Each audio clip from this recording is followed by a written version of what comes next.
Okay, so I had Millie on my chest. After giving birth to her, that went so smooth. The epidural was great. Um, Everything went really smoothly, honestly. And then after, so I've got Dylan in the chair, I've got Malia on my chest, and then I've got Nikki, you know, right here, kind of watching doctor, watching me watching doctor, but also watching what the doctor was doing. So she could see the doctor, and the doctor was, delivering the placenta. I was extremely fucking exhausted. I think I was in labor for over 20 hours. And I had Malia on my chest. I was kind of in and out of it. And I'm watching the doctor, and the placenta is what gives nutrients to the baby. I'll do a little insert here of the functions of the placenta. And where the baby lives, I guess, is in your uterus. So while she's delivering the placenta is a bag like this, and on top of that bag is an even bigger bag. So from Nikki's perspective, what she sees from this angle is she sees the placenta being delivered. She's having a conversation with the doctor, and the doctor all of a sudden makes this face. So say you guys are me, then she was doing this, then she's like, tray drops, blood goes everywhere, Nikki's looking, and the doctor makes that face. She's like, and next thing I know, she takes her whole entire hand and freaking shoves it in me up until here. Can you imagine how fucking painful and traumatizing and how violated that feels? The way I process things is internally. I'm not really like vocal. So I had screamed inside really big, like a that kind of scream. Yeah, I had to do that. And yeah, that was fucked up. And the most painful thing ever. I will take childbirth over that shit any fucking day. So yeah, she was in me up until here, and she was putting my uterus all the way back in. Next thing I know, there was 7 doctors in there, and oh, it was so fucked. Anyways, just even like thinking about it, there were 7 doctors in there. They're explaining what was happening. I still haven't ate in over 20 hours because we got there at 2 a.m. And by the time I got the epidural, I didn't even eat in between my contractions. So going on a long fucking time with no eating, because you can't eat after you get the epidural. Then I was looking forward to eating right after she delivered my placenta, but that didn't fucking happen because now they have to massage my uterus back in place to make sure that it doesn't fall out again. And also, because she went all the way up inside of me, they had to make sure that I didn't get an infection. So they put some antibiotics in me called, I believe, Ancef. Now, I didn't know I was allergic to Ancef, so as the nurse is talking to me here, oh, and another thing that was really traumatizing was when she had, yep, that motion all the way inside me.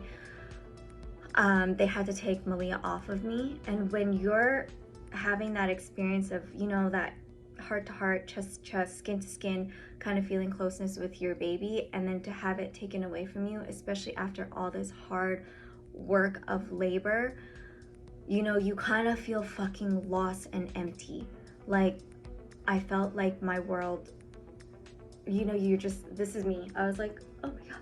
I was like, no, Malia, like, don't take her away from me. But then also I was so fucking weak and I was so tired. And I didn't know what the fuck was going on, honestly. They had given me these antibiotics. I was allergic. So as the nurse is talking to me, massaging my uterus, back into place, she goes, can you open your mouth for me for a second? How are you feeling? And she's like, do you feel okay? So I open my mouth, and my tongue is fucking swollen, so I can barely talk. I was like, I feel like I was talking like, and I realized that I couldn't really breathe. And so she was like, oh my goodness. So then she had to get an allergist because I was getting an allergic reaction. So that was never ending. So finally, when things were all calmed down and my uterus was back in place, I could hardly keep my eyes open. I have this video of Nikki finally feeding.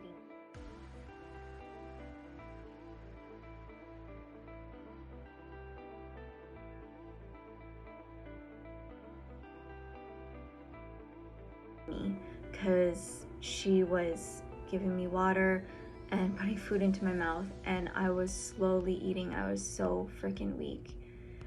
And then finally, when we got into our room where we would be staying the night, you know, they take the baby away from you because they let you rest and they handle your baby.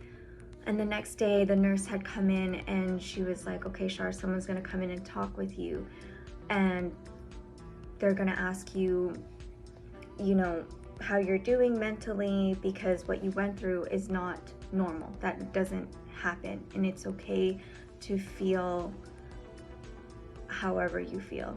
And at that point is when my guard had dropped, because I was just like, I'm fine, I'm fine. I kept saying I was fine.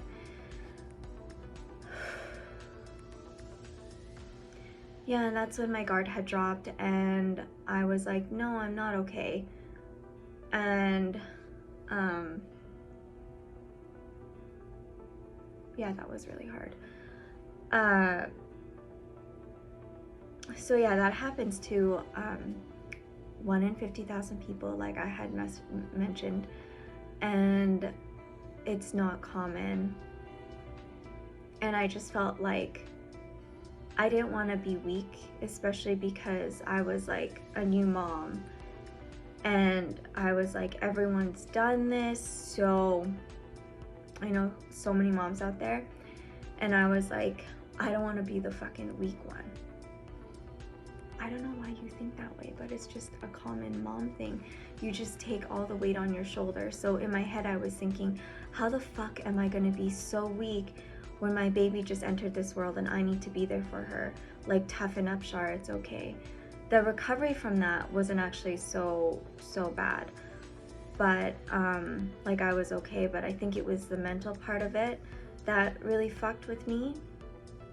And yeah, so that was my story.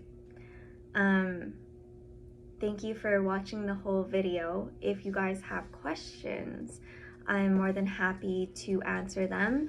This is why I wanted to do a full YouTube video, because I knew I couldn't tell this story in 1 minute. But on Instagram, all you get is 1 minute to listen, unless you want to hear the whole thing, because it's long.